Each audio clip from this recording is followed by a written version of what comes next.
목마른 개미가 냇물에 목을 축이러 내려갔다가 그만 냇물에 물살에 휩쓸려서 떠내려가고 있었습니다. 나무에 앉아서 이 광경을 유심히 지켜보던 비둘기 한 마리가 개미가 불쌍해서 나뭇잎 하나를 따서 개미가 떠내려가는 그 옆에다 나뭇잎을 놔줬고요. 다행히 개미는 비둘기가 떨어져준 그 나뭇잎 위로 올라가서 마침내 저 밑에 내려가가지고 걸려가지고 다시 무트로 올라올 수 있었습니다. 그래서 개미는 목숨을 구했죠. 얼마 후에 사냥을 하던 포수가 그 개미를 살려준 비둘기를 향해서 총구를 겨누고 있었는데 마침 그곳에 있던 그 비둘기를 통해서 목숨을 살렸던 그 개미가 그 모습을 보고 쏜살같이 포수에게 달려가 포수의 신발 안으로 들어갑니다. 그리고 자신을 살려준 포수를 향해 포수가 총을 쏘려고 할 때 발등을 콱 물어가지고 포수가 그것 때문에 따가워 하면서 움직이는 바람에 총구가 다른 곳을 향하게 되고 그래서 그 바람에 비둘기는 놀라 달아나는데 결국 목숨을 구한 거죠. 받은 은혜를 잊지 않은 개미가 비둘기에게 은혜를 갚은 겁니다. 우리가 잘 아는 우화죠. 세상에는 여러 가지 많은 우연치 않은 우리의 삶의 은혜와 배려 여러 가지 상황들이 벌어진다는 걸 우리가 알 수가 있습니다. 룻기를 보면 곳곳에 남을 생각하는 배려하는 은혜가 넘쳐나는 걸 보게 됩니다. 시어머니 나오미는 두 며느리를 생각해서 배려해서 그들의 고향으로 돌아가라고 얘기를 하고요. 룻은 시어머니를 생각해서 이방 여인이지만 내가 베들레헴 이스라엘 땅으로 가서 함께하겠다라고 말하고 결국은 베들레헴 땅으로 와서 시어머니를 위해서 하루 종일 이삭을 줍습니다. 추수하는 사람들은 그런 룻을 생각하고 배려해서 자유롭게 이삭을 줍도록 그렇게 또 배려해 줍니다. 그런데 오늘 본문에 보면 또 다른 배려의 은혜가 넘치는 모습을 보게 되는데 바로 보아스가 룻을 생각하고 배려하는 모습을 우리가 보게 됩니다. 이런 장면들을 보면요, 누가 하나님의 은혜를 받는지 우리가 잘 알 수 있어요. 어떤 사람에게 은혜가 임할까? 오늘 본문은 우리에게 두 사람에게 은혜가 임한다고 얘기했는데 첫 번째 사람은 은혜를 아는 사람에게 은혜가 임한다라고 말씀합니다. 8절 한번 읽어보면 보아스가 룻에게 이르되 뭐라고 부르죠? 내 딸아 들으라. 이삭을 집으로 다른 밭으로 가지 말며 여기서 떠나지 말고 나의 소녀들과 함께 있으라. 보아스는 이미 룻에 대해서 소문으로 다 들어서 알고 있습니다. 거기다가 사환이 자세하게 2차 해서 룻이 지금 이렇게 정말 주인님의 밭에서 이삭을 줍고 있습니다라고 쭉 얘기를 하자 룻에 대한 마음이 더 많이 좋은 쪽으로 열려 있는 것을 보게 됩니다. 그러자 룻에 대해서 보아스가 뭐라고 부르고 있냐면 내 딸아라고 따뜻하게 딸같이 지금 생각하면서 호칭을 부르고 있어요. 그러면서 자기 밭에서 마음껏 이삭을 주워 가라고 그렇게 얘기를 하면서 배려를 해주고 있습니다.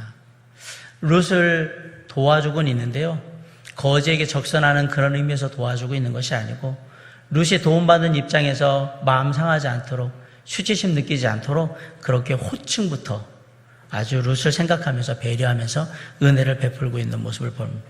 거기다 보아스가 룻에게 뭐라 그러냐면 내 밭에서 떠나지 말고 내 밭에서 계속해서 이삭을 주우라고 얘기를 합니다. 이 말은 보아스가 계속해서 룻에게 은혜를 베풀기를 원하는 배려하는 마음이 있다라는 것을 표현을 하는 거예요. 그런데 여기서 끝나지 않고 보아스는 계속해서 룻에게 자신이 할 수 있는 여러 가지 배려를 조치를 취합니다. 9절 한번 읽어볼까요? 자, 시작. 그들이 베는 밭을 보고 그들을 따르라.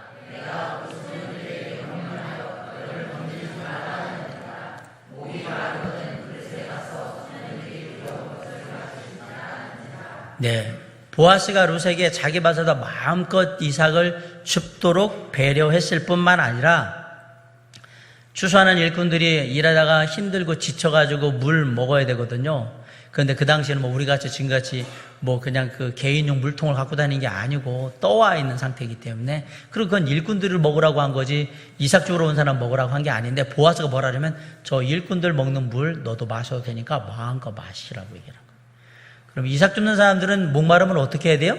집에 가든지 가까운 우물에 갔다가 다시 와야 되는데 너는 그러지 말고 저 물을 먹으라고 특별한 은혜를 또한 베풀어 준 거예요.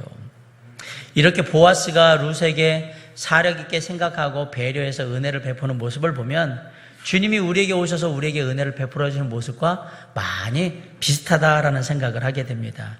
주님이 죄와 허물로 죽었던 우리들에게 오셔서 내 아들아 라고 부르시면서 우리에게 구원의 은혜를 베풀어 주셨고요. 지금은 당신의 사랑하는 자녀들에게 삶의 필요들을 채우시는 놀라운 은혜를 또한 베풀어 주십니다. 주님은 또 말씀하셨어요. 나를 떠나서는 너희가 아무것도 할 수 없느니라 라고 말씀하시면서 네가 내 안에 있고 내가 네 안에 있으면 내가 너를 지키고 보호하며 모든 것을 공급하는 은혜를 주시겠다라고 약속하셨습니다. 만약 룻이 보아스의 밭을 떠난다면 룻은 보아스가 베푼 모든 혜택을 다 받을 수 없는 겁니다. 아무리 보아스가 은혜를 베풀고 싶어도 룻이 그 자리를 떠나면 더 이상의 은혜와 혜택은 없는 거죠. 마찬가지예요. 우리가 주님 안에 거하지 않으면 주님이 베푸시는 은혜를 우리가 누릴 수가 없게 됩니다. 아무리 주님이 은혜의 하나님이고 정말 크신 은혜를 우리에게 베푸시는 간절한 소망이 있다 할지라도 내가 주님 안에 있지 아니하면 그 은혜는 아무 쓸모가 없는 거예요. 받을 수가 없으니까. 그래서 우리는 반드시 주님 안에 머물러 있어야 하는 거예요. 주의 은혜가 그곳에 있기 때문에, 주님 안에 있기 때문에 그렇습니다. 이렇게 보아스가 여러 가지 조치를 취하는 데에 대해서 룻이 감사하는 마음으로 뭐라고 얘기하냐면 10절에 룻이 엎드려 얼굴을 땅에 대고 절하며 그에게 이르되 나는 이방 여인이거늘 당신이 어찌하여 내게 은혜를 베푸시며 나를 돌보시나이까 라고 합니다. 룻은 이방 여인인 자신을 향해서 대지주인 보아스가 이런저런 여러 가지 배려를 통해서 은혜를 베푸는 것을 보고 너무너무 감사하고 감격해서 얼굴을 땅에 엎드려 대고서 절하면서 깊은 존경심을 표하는 겁니다. 정말 당신을 존경합니다. 저의 이런 사정을 살펴주는 당신에게 경의를 표합니다 라고 얘기를 하고 있는 거예요. 이런 모습을 보면 보아스는 더 룻에게 은혜를 베풀기를 원하겠죠. 내가 더 많이 해줘야 되겠구나. 누가 하나님의 은혜를 받느냐? 은혜를 아는 사람이 은혜를 얻습니다. 하나님의 주신 은혜를 감사하고 그 감사한 마음에 주님을 위해서, 주님의 몸된 교회를 위해서 열심히 일하는 분들이 많이 있습니다. 그런데 참 재밌게도 이렇게 충성스럽게 열심히 수고하면서도 정작 자신은 주님을 위해서 별로 한 게 없다라고 늘 생각하면서 안타까워하는 분들이 있어요. 그리고 누군가가 열심히 정말 잘 일한다고, 충성되게 일한다라고 이렇게 칭찬하면 누가복음 17장에 나오는 충성된 종과 같이 뭐라고 했냐면 우리는 무익한 종입니다. 우리가 해야 할 일을 한 것뿐입니다. 이렇게 고백하는 분들을 교회에서 종종 보게 됩니다. 이런 사람이 은혜를 아는 사람이고요. 이런 사람에게 지속적인 하나님의 은혜가 임하게 될 것입니다. 미국 보스턴에 사는 스트로사라는 청년이 바턴이라는 아주 돈이 많은 재력가를 찾아갔습니다. 그리고 자신의 사정을 얘기한 다음에 제가 워싱턴에다가 작은 소매상을 하나 차리고 싶은데 제가 돈이 없습니다. 2,000달러만 좀 빌려주시면 좋겠습니다 라고 했는데 재력가인 바턴은 당신이 담보물이 있냐? 없습니다. 나는 담보물이 없이는 돈을 빌려주지 않는다 라고 해서 결국은 돈을 빌리지 못하고 스트로사라는 청년은 돌아가게 돼요. 그런데 얼마 시간이 지난 다음에 우연한 기회에 이 재력가 바턴과 청년 스트로사는 다시 또 만나게 됐어요. 그러면서 청년이 다시 자기가 뭘 하려고 하는지를 쭉 얘기를 했는데 그때 이 재력가인 바턴이 생각을 바꿔요. 내가 돈을 은행에 맡겨놓느니 이렇게 잠재력이 있고 전도 유명한 청년에게 내가 투자하는 게 좋겠다라고 생각해서 그 스트로사에게 2,000달러를 빌려줍니다. 그리고 10년이 지났는데요. 미국의 대경제공황이 왔어요. 그래서 그 돈이 많던 바턴도 여러 투자했던 회사들로부터 돈을 회수하지 못하고요. 결국 망했어요. 도산을 하게 됐어요. 그리고 빚도 많이 지게 됐어요. 그런데 그때 누가 찾아왔냐면 이 옛날에 청년이었던 스트로사가 찾아옵니다. 그리고 바턴이 지고 있던 모든 빚을 다 갚아주겠다고 말합니다. 그때 이 바턴이 뭐라고 했냐면 아니 나한테 빌려간 돈은 다 갚지 않았냐고. 그런데 뭘 또 갚아주겠다는 얘기냐고. 그리고 묻습니다. 그때 스트로사가 뭐라고 얘기하냐면, 아닙니다. 빌렸던 돈은 제가 다 갚았지만 저를 도와신 은혜는 아직도 제 마음 가운데 그대로 남아 있습니다. 이게 은혜 받은 제가 당연히 해야 할 일입니다. 그래서 그 바턴의 모든 부채를 다 갚아줍니다. 자세히 살펴보면 세상 살 때 온통 우리가 신세 지고 사는 사람들이 주변에 너무너무 많아요. 잘 보세요. 내가 남을 위해서 한 일보다 남들이 나를 위해서 한 일이 훨씬 더 많아요. 우리는 이런저런 사람들에게 여러 가지 많은 일에 신세지고 쉽게 말하면 은혜의 빚진 자로 살고 있는 거예요. 우리 옆 사람 좀 봅시다. 예. 옆 사람한테 이렇게 인사하면 신세 많이 졌습니다.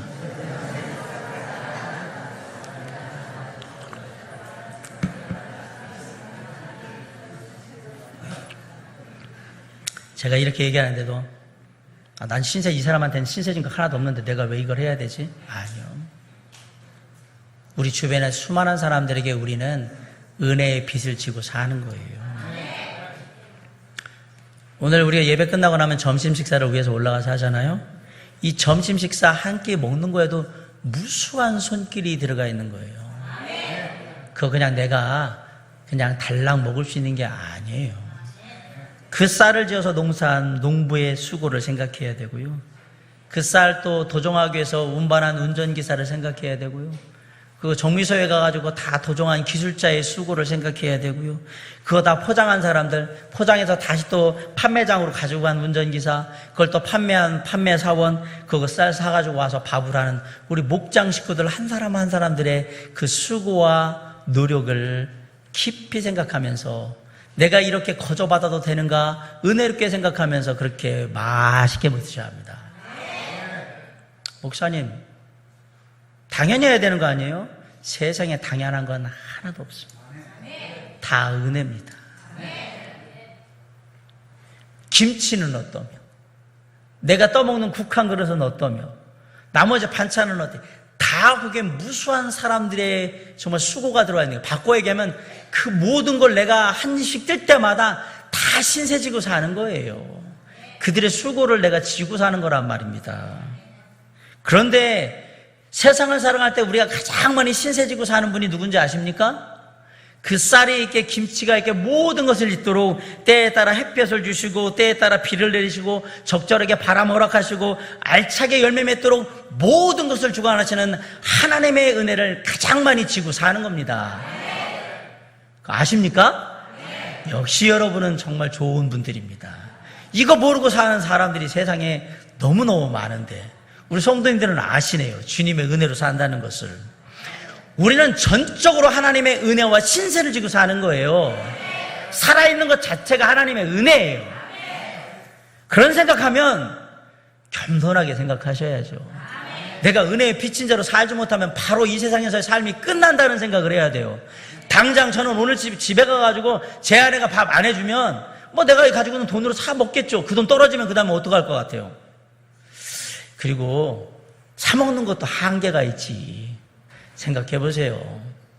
이게 참 은혜인 거예요. 내가 밥 한 끼 먹는 것, 어디를 편안하게 갈 수 있는 차가 있고, 뭐 잠을 잘 수 있는 집이 있고, 이런 거. 일할 수 있는 직장이 있고, 함께 할 수 있는 친구들이 있고, 다 은혜예요, 다.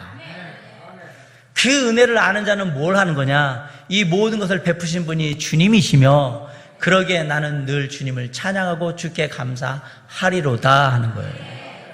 그리고 옆에 있는 사람들이 주님이 나한테 허락하셔서 나에게 은혜를 베푸는 사람들이기 때문에 그들에게 늘 고마운 마음을 갖는 겁니다. 자, 옆 사람을 손 꼭 잡고 인사합니다. 고맙습니다.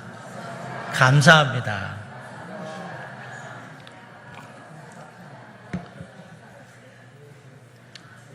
세상을 살아갈 때 내가 이런저런 사람들로부터 받은 것은 참 많은데 내가 다른 사람들에게 돌려준 것은 별로 없다고 생각하는 사람, 이 사람이 은혜 안에 있는 사람이에요. 그러니까 주변에 있는 사람들이 너무 고맙고 사랑스럽고 감사한 거예요. 그런데 제가 나한테 해준 게 뭐가 있어 이렇게 생각하는 사람, 이 사람이 가장 은혜가 없는 사람이에요. 그리고 놀랍게도 이 사람 주변에는 은혜를 베풀 만한 사람도 또 없어요. 왜? 그렇게 살아서 그래요. 내가 빚지고 은혜, 정말 하나님이 허락하신 사람들, 환경과 여러 가지 가운데 하나님의 은혜를 빚지고 사는 거다라고 생각하면 정말 내가 이 은혜를 조금이라도 돌려줬으면 좋겠는데 라고 생각할 텐데, 이 사람이 은혜를 아는 사람인 거예요. 그런데 놀랍게도 이렇게 사는 사람의 그 은혜는 그 누구도 빼앗을 수가 없어요. 이런 사람은 늘 감사하며 살기 때문에 늘 주님 안에 머물 수밖에 없어요. 이 사람 사단마귀가 제일 싫어합니다. 왜? 건드려도 이 사람들은 잘 안 넘어와요. 모든 게 주님의 은혜라고 생각하는 사람들은 사단마귀가 넘어뜨리기가 가장 힘든 사람이에요. 오늘 본문에 보아스가 은혜를 베푸니까 룻이 뭐라고 얘기하느냐? 나는 이방 여인인데 당신이 어떻게 해서 이방 여인 저한테 이렇게 큰 은혜를 베푸시며 나를 돌봐주십니까? 라고 말로 진심 어린 말을 표현을 합니다. 자, 룻이 보아스에게 지금 해줄 수 있는 게 뭐가 있습니까? 사실 아무것도 없습니다. 돈을 줄 수가 있겠어요? 뭘 할 수 있을까요? 아무것도 할 수 없어요.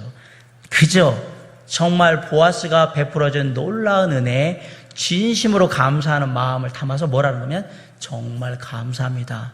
저 같은 사람한테 은혜를 베풀으니 너무너무 고맙습니다라고 그 마음을 말로 표현하고 있는 거예요. 근데 그 말을 들은 보아스가 너무 즐거워하는 거예요. 좋아하는 거예요. 근데 놀랍게도 이 룻의 진심 어린 말의 표현은 결국 미래의 축복을 여는 그러한 통로가 되어버립니다. 잠언 13장 2절에 사람은 입의 열매로 인하여 복록을 누린다라고 했습니다. 쉽게 얘기할게요. 말 잘하라 이 얘기입니다. 말 한마디로 천냥빚을 갚을 수 있습니다. 룻은 이 말 한마디가 자기의 인생이 보아스가 아내가 되는 인생이 되리라는 생각을 했겠을까요? 내가 이렇게 얘기하면 나중에 보아스가 나한테 매력을 느껴가지고 나를 아내로 삼지 않을까? 이런 생각을 하고서 한 게 아닙니다. 룻은 그냥 이게 배어있는 거예요, 삶에. 은혜를 받으면 은혜를 알고 은혜에 감사할 줄 아는 법이 배어있어서 그렇게 얘기를 한 거예요. 놀랍게도 이 일이 놀라운 축복의 시작이 되는 거죠.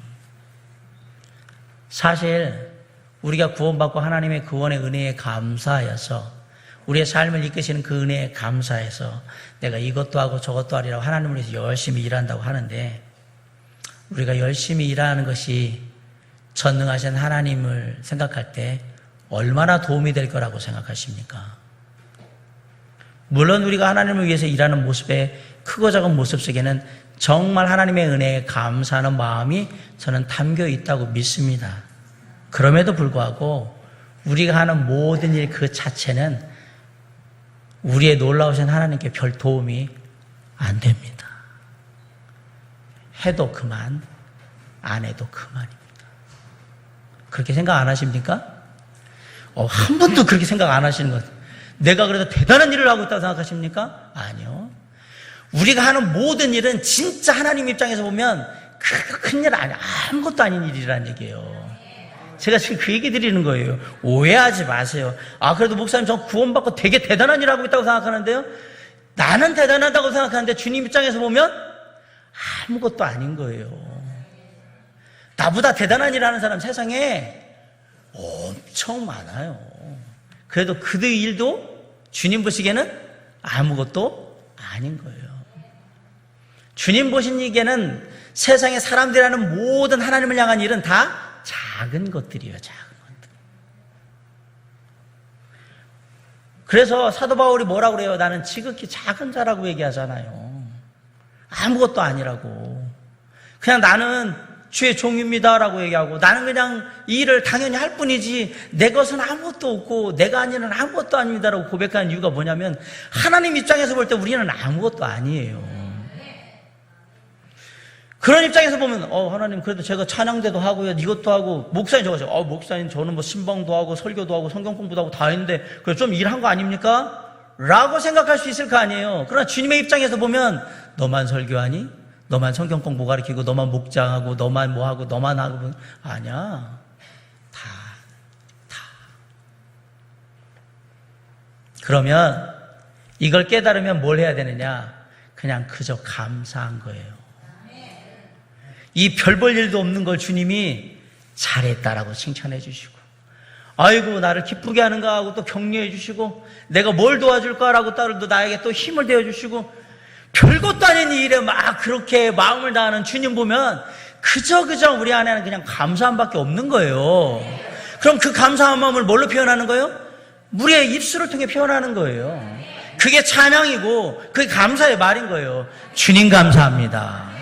주님 감사합니다. 찬양하는 거예요. 그런 의미에서 우리가 하나님의 은혜를 알 때 가장 먼저 해야 되는 일이 뭐냐? 우리 입술을 통해서 감사하다고 얘기하는 거예요. 이게 제일 중요한 일이에요.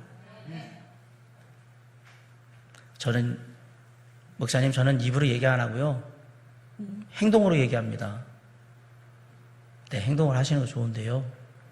입술로 정말 그 감사한 마음을 하는 게 우리가 제일 먼저 해야 될 일이란 말이에요.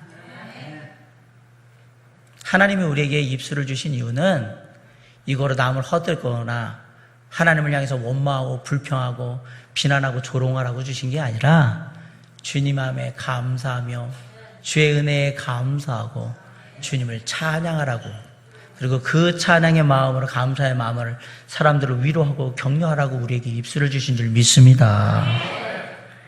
그게 축복의 문을 여는 열쇠인 겁니다. 룻이 어떻게 놀라운 축복을 받게 됐는가 잘 보세요. 룻이 한 거 하나도 없어요. 진심 어린 감사, 그 은혜를 알고 그 은혜에 감사하며 은혜에 감사합니다라고 말한 것밖에 없어요. 우리의 말이 때로는 우리의 인생을 다 바꿔요. 그래서 제가 요즘 여러분한테 자꾸 옆 사람한테 이것저것 하라고 얘기하잖아요. 그 말이 저와 여러분의 인생을 바꿉니다. 사랑하는 성도 여러분, 우리의 입술을 잘 주관하여서요, 하나님이 기뻐하시는 말, 하나님께 감사를 전하는 말, 하나님의 은혜를 나타내는 말을 많이 할 수 있기를 바랍니다. 그러면 여러분의 삶에 놀라운 축복의 문이 열리기 시작할 것입니다. 야, 룻은 이런 말 다 계산하면서 한 거겠지? 아니요.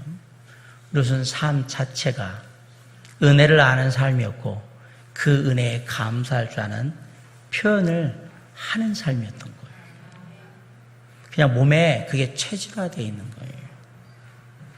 거예요. 진짜 은혜를 아는 사람은 자신이 은혜 받았음을 고백하고 입술로 감사할 줄 아는 사람이다라는 걸 우리가 아는 겁니다. 우리가 하나님의 은혜에 감사하는 모습은 여러 가지로 나타나겠지만 그 중에 하나가 우리가 입술을 통해서 하는 말일 수 있겠구나라는 사실을 오늘 본문의 룻을 통해서 잘 배우시고요. 룻처럼 은혜에 늘 감사하며 하나님께 감사하고 내 주변에 나에게 정말 배려하고 깊은 생각 속에 은혜를 베푸는 사람들에게 감사함으로 또 다른 축복의 문을 여는 저와 여러분이 될 수 있기를 주님의 이름으로 간절히 축원합니다. 받은 은혜를 알고 그 은혜에 감사함으로 그것을 나눌 줄 아는 삶, 그래서 룻처럼 또 다른 축복의 문을 여는 저와 여러분의 삶이 될 수 있기를 주님의 이름으로 간절히 축원합니다. 자, 누구에게 은혜가 임한다고 얘기했습니까? 은혜를 아는 사람한테 은혜가 임한다라고 했습니다. 다음으로 누구에게 은혜가 임하느냐? 하나님을 아는 사람에게 은혜가 임합니다. 오늘 본문을 보면 처음 와서 친절을 베푸는 보아스의 모습에 룻의 감격해서 땅에 엎드려가지고 이렇게 얘기해요. 나는 이방 여인인데 당신이 어떻게 이방 여인 저한테 은혜를 베푸고 저를 돌보십니까? 라고 얘기하는데, 그러자 보아스가 어떻게 대답하느냐? 11절을 한번 읽어봅시다. 자, 11절 시작. 네 남편이 죽은 후로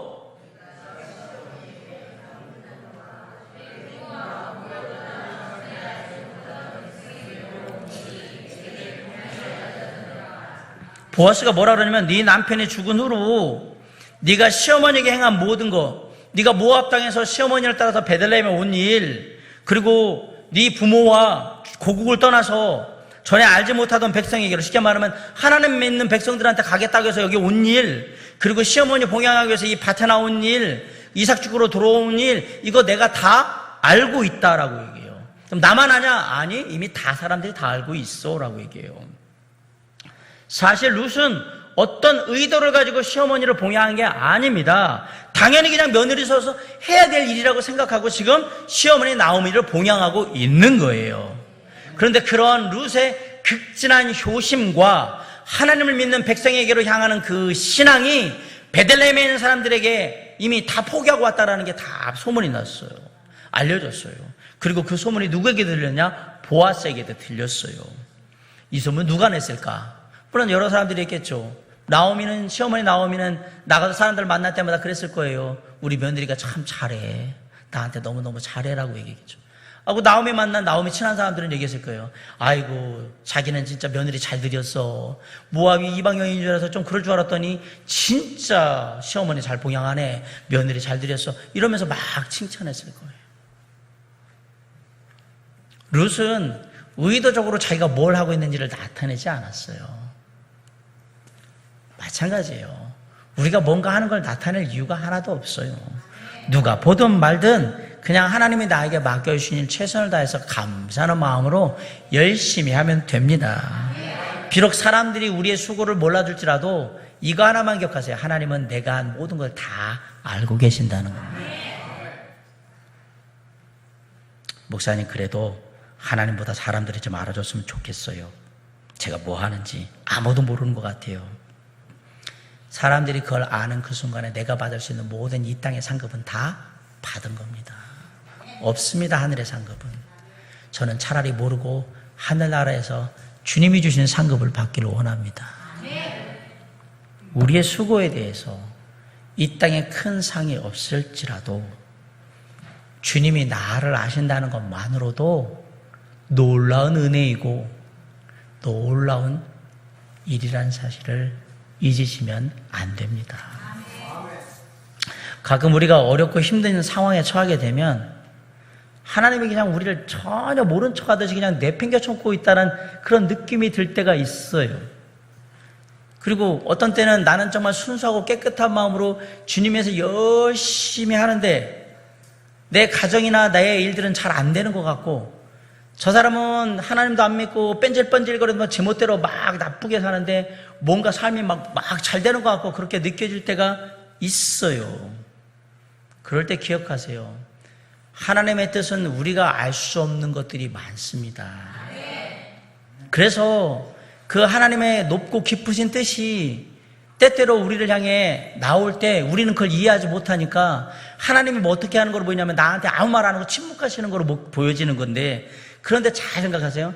그게 하나님이 침묵하시는 걸로 보여질지언정 하나님이 우리의 사정과 형편을 전혀 모르고 있는 것은 아니다라는 사실입니다. 하나님은 다 알고 계십니다. 시편 139편 1절로 4절에 여호와여, 주께서 나의 살펴보셨으므로 나를 아시나이다. 주께서 내가 앉고 일어섬을 아시고 멀리서 나의 생각을 밝게 하시오며 나의 모든 길과 내가 눕는 것을 살펴보셨으므로 나의 모든 행위를 익히 아시오니 여호와여, 내 혀의 말을 알지 못하시는 것이 하나도 없으시니이다. 뭐까지 아느냐? 내가 무슨 말을 했는지까지 다 기억하세요. 하나님 다 아세요. 우리의 사정과 형편을 다 알고 계신 분이에요. 그런데 이렇게 하나님께서 야, 내가 네 사정과 형편 다 알아, 그리고 그냥 끝나면 얼마나 허망합니까? 그런데 우리 하나님은 절대 그런 하나님이 아니십니다. 하나님은 우리의 형편을 아시고 우리가 행한 대로 다 보상하시는 하나님이란 사실이에요. 12절에 보세요. 여호와께서 네가 행한 일에 보답하시기를 원하며 이스라엘의 하나님 여호와께서 그의 날개 아래에 보호를 받으러 온 네게 온전한 상 주시기를 원하노라. 알잖아요, 지금 하나님이. 뭐가 더 필요해요? 주님이 아시는데. 주님이 우리의 모든 상황과 형편을 아신단 말이에요. 그러니까 보아스가 뭐라고 그래요? 하나님이 네 형편과 상황을 다 아시기에 너를 살펴주실 것이다. 너를 도우실 것이다. 은혜 베푸실 것이다. 네가 시어머니 그렇게 열심히 봉양하는데 반드시 갚아줄 것이다. 그리고 너를 기쁘게 봐서 반드시 온전한 상 주실 것이다. 놀랍지 않습니까? 이거 누가 얘기하는 거예요? 보아스가 얘기하는 거지만 보아스는 지금 뭘 얘기하는 거예요? 하나님의 뜻을 얘기하는 거예요. 보아스가 룻을 볼 때 어떤 마음일까? 주님이 정말 축복하길 원하시는 마음. 이 모함 여인이 이방 땅에 하나님 섬기겠다고, 시어머니 섬기겠다고 와서 하나님 앞에 헌신하면서 어머니를 향해서 열심히 하고 있는 그 모습을 보면서, 여호와 하나님을 의지하고 나아가는 그 묵묵히 나가는 모습을 보면서, 물론 하나님이 당신 같은 사람을 축복하시라고 믿습니다, 더 큰 상을 주리라고 믿습니다 라고 얘기하잖아요.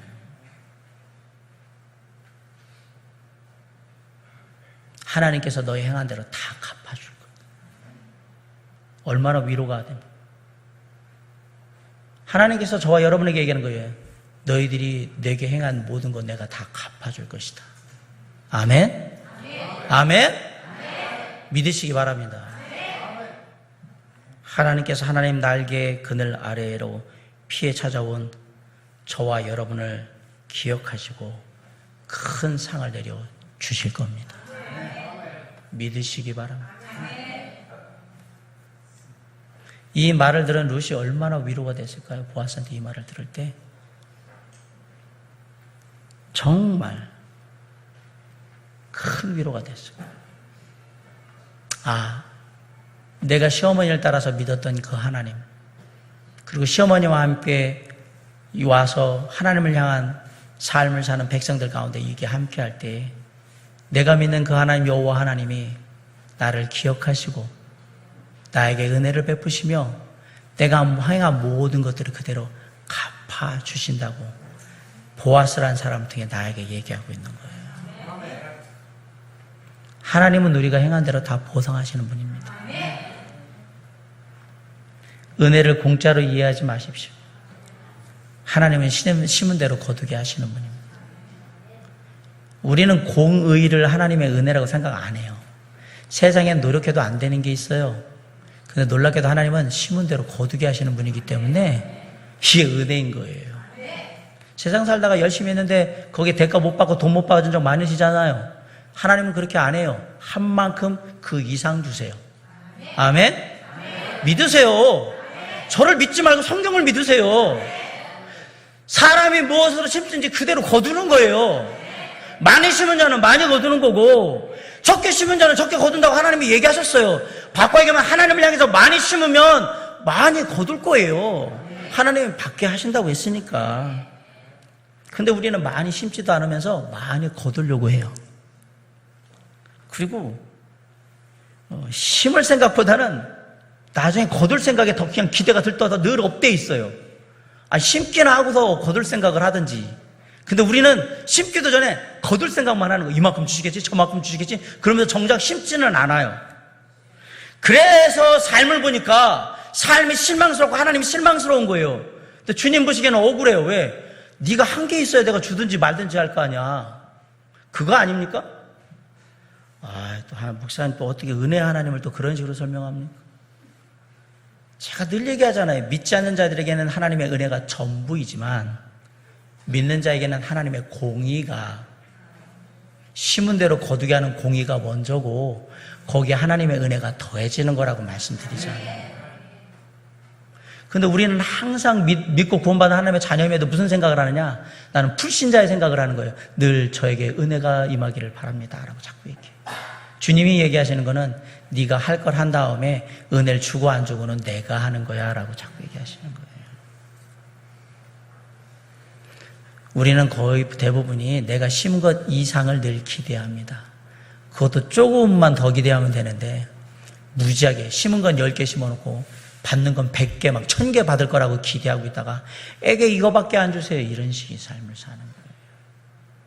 하나님을 모르기 때문에 그런 거예요. 하나님이 어떤 분인지를 모르니까 자꾸 이렇게 사는 거예요. 삶에 우연하게 뭔가 축복이 이루어진 것 같다고 생각하시죠? 아닙니다. 다 심은 대로 거두는 겁니다. 우리는 그냥 내가 뜬금없이 받은 줄 아는데 그건 언젠가 내 삶의 과거에 언젠가 심었던 선한 것이 내게 축복으로 임한 겁니다. 심지 않은 것을 거두는 것은 전적인 하나님의 은혜입니다. 심은 거를 거두는 것도 은혜인 거예요. 그 이상을 주시니까. 하나님은 우리가 행한 대로 보상하시는 분이라는 걸 잊지 마시기 바랍니다. 우리는 하나님이 어떤 분인지를 알아야 돼요. 보아스가 룻에게 알려주는 거예요. 네가 아는 하나님이 어떤 하나님인지는 모르겠지만 네가 여호와 하나님을 믿는다면 그 하나님이 어떤 하나님이라고? 네가 한 대로 다 갚으시는 하나님. 네가 하나님 앞에 정말 쉬러 오고 그 삶을 의지하러 오고 그렇게 올 때 그런 너를 보호하시고 보살피시며 너에게 상 주시는 하나님이 바로 네가 믿는 하나님이며 내가 믿는 하나님이라고 보아스가 룻에게 얘기해주고 있는 거예요. 하나님을 알아라. 이 하나님이 너에게 은혜를 주시는 하나님이다 라는 얘기예요. 이 보아스의 말을 할 때 룻이 얼마나 소망을 갖게 됐을까. 모압 떠나가지고 베들레헴 땅에 와가지고 누가 이런 말을 해준 적이 있어요. 이런 격려와 위로와 사랑이 담긴 따뜻한 말, 이 말을 누가 해줬어요? 아무도 없어요. 룻이 너무너무 감격스러워서 보아스에게 뭐라고 얘기합니까? 우리 13절 한번 읽어봅시다. 시작. 룻이 이르되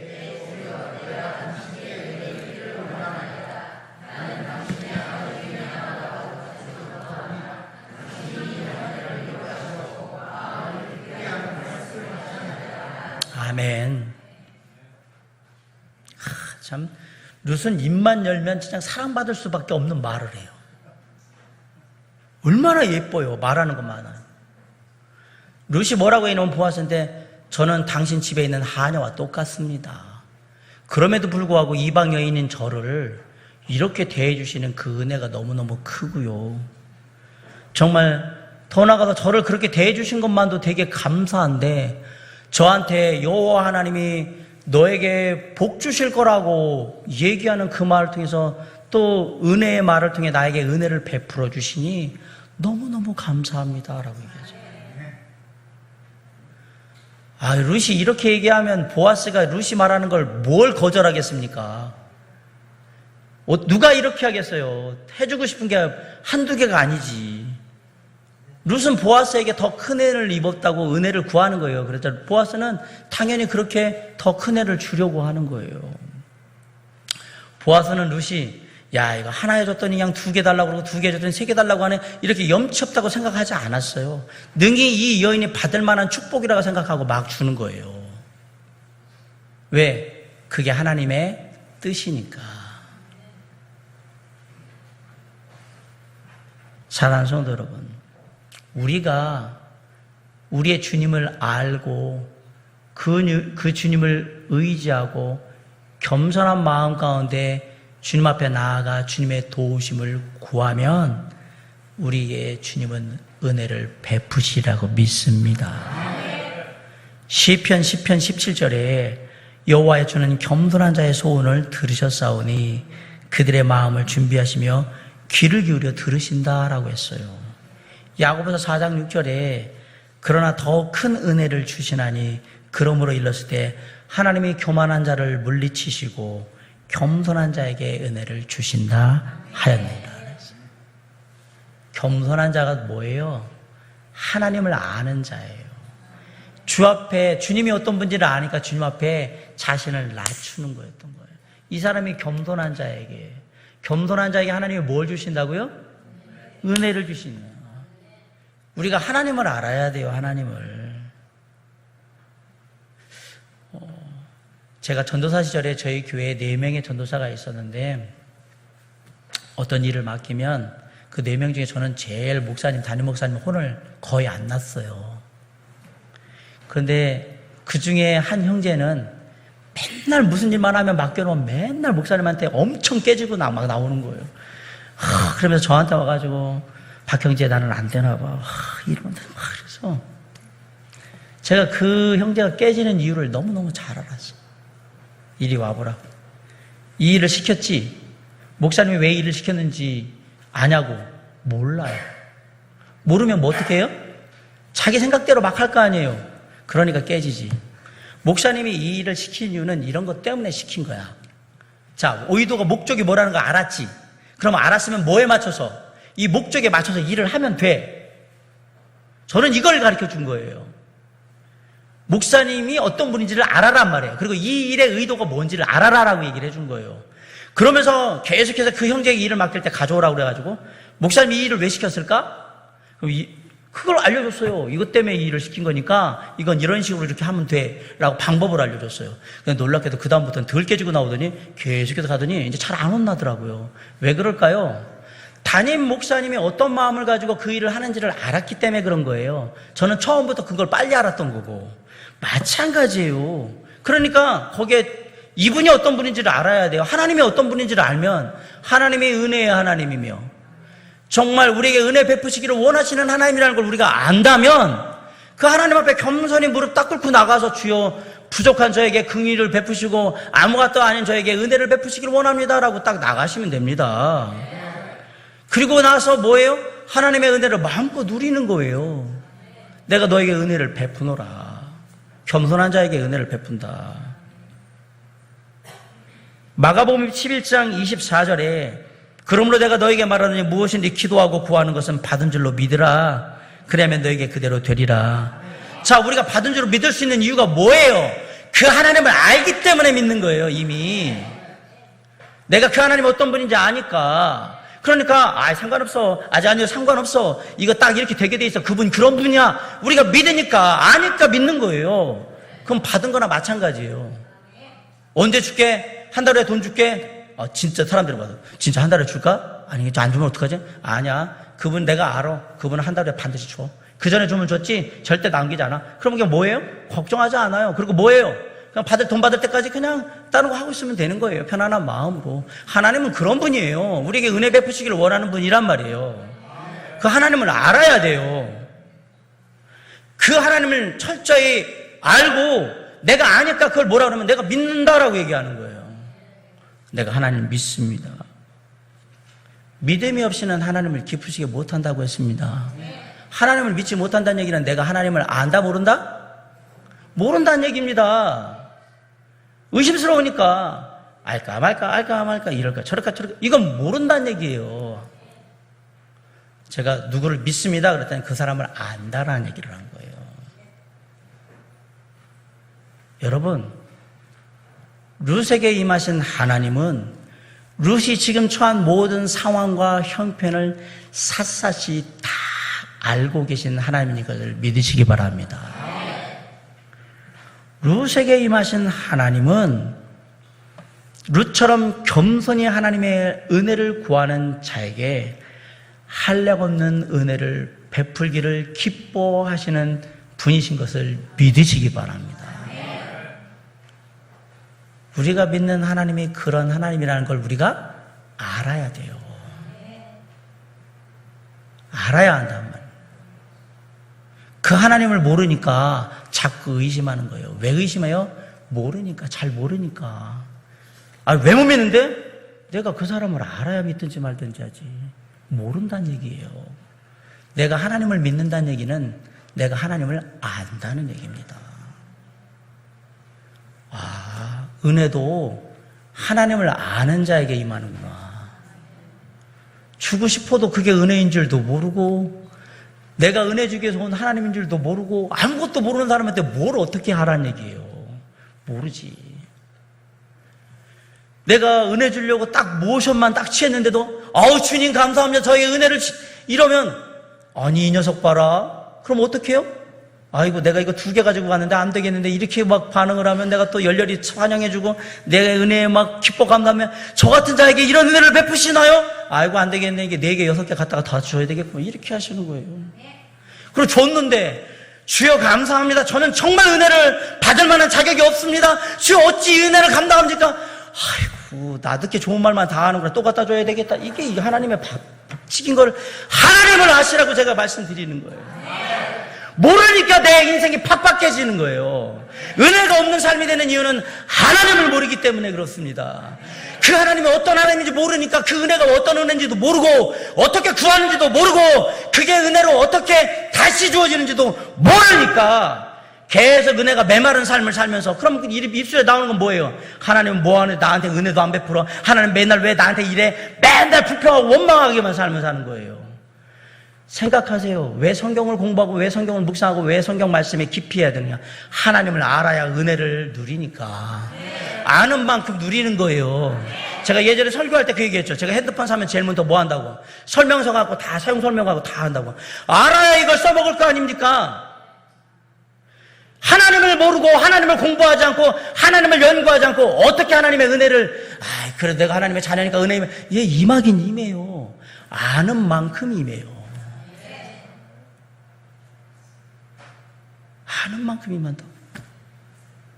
왜 목사님이 저렇게 거품을 물면서 하나님에 대해서 묵상하고 말씀 읽고 성경 공부하시고 바로 맨날 그럴까? 모르면 몰라서 그걸 못 타먹어요. 하나님이 쭉쭉쭉쭉쭉 해놨는데 몰라가지고 이걸 못 타먹어요. 이거 네 건데? 못 타먹어요. 세상에 많은 눈먼 돈이 있잖아요. 그걸 왜 우리가 못 타먹냐? 우리가 몰라서 못 타먹는 거예요. 알면 그거 다 가져오죠? 우린 몰라요. 마찬가지예요. 그 놀라우신 하나님을 우리가 안들 얼마나 알겠냔 말이에요. 우리가 아는 건 아주 작은 일부분의 하나님이에요. 그 크고 놀라우신 하나님의 전체를 다 몰라요, 우리가. 그러니까 알면 알수록 우리는 다 많은 것들을 갖는 거야. 하나님이 이걸 좋아하시는 분이구나. 내가 이거 해야 되겠네. 하나님이 저걸 원하시는 분이구나. 저걸 해야 되겠네. 왜? 그냥 하나님이 기뻐하시는 자에게 막 주시는 분이니까. 이분은 뭐 이거 깎는 게 없어요. 그냥 왕창 주시는 분이니까. 그건 누가 누리는 거냐? 하나님을 아는 자가 하나님의 은혜를 누리는 겁니다. 루세게 지금 보아스가 그 얘기를 해준 겁니다. 사랑하는 성도 여러분, 하나님을 아는 만큼 우리가 하나님의 은혜를 누릴 수 있다는 것 잊지 마시기 바랍니다. 호세아서 6장 3절에 그러므로 우리가 여호와를 알자, 힘써 여호와를 알자, 그의 나타나심은 새벽 빛같이 어김없나니 비와 같이 땅을 적시는 늦은 비와 같이 우리에게 임하시리라. 때가 되면 알아서 딱딱 주시는 분이에요. 이건 하나님을 아니까 하나님이 때 되면 알아서 딱딱 주시는 분이라고 얘기하지. 목사님 저한테는 한 번도 안 주시던데요? 몰라서 그래요. 언제 줬는지도 모르고 주님이 왔는지도 모르니까. 그냥 줘봐야 의미가 없는 거잖아요. 이게 모르니까. 그렇구나. 이미 우리 모두에겐 하나님의 은혜가 임했어요. 그리고 이미 예비된 은혜가 넘쳐요. 왜 모르냐? 내가 그걸 알지를 못하거든요. 이거 주님의 은혜네? 이걸 잡을 수 있어야 되는데 이걸 모르거든요. 이걸 루세게 얘기해 주는 거예요. 이거 다 하나님의 은혜야 라고 보아스가 얘기해 주는 거예요. 네 하나님이 그런 하나님이야 라고 얘기해 주는 거예요. 보아스가 내가 그 은혜를 베푸니라고 얘기하지 않았어요?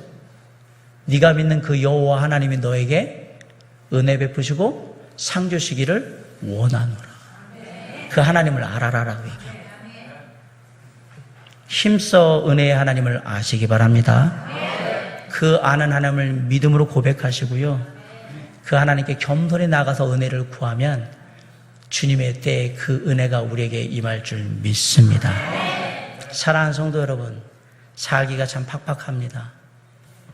세상에 나가니까 은혜라는 건 눈 뜨고 보려고 해도 볼 수가 없는 그런 시대입니다. 그런데 그런 시대를 살았던 똑같은 인물 루시, 이 여인이 오늘 우리에게 하나님의 말씀을 통해서 얘기합니다. 은혜를 알고 감사할 줄 아는 사람에게 또 다른 큰 은혜가 임하더라.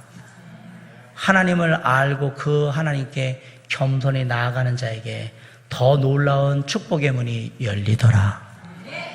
룻을 통한 신앙의 교훈이 저와 여러분을 향한 은혜의 교훈이 되며 축복의 통로가 될 수 있기를 주님의 이름으로 간절히 축원합니다.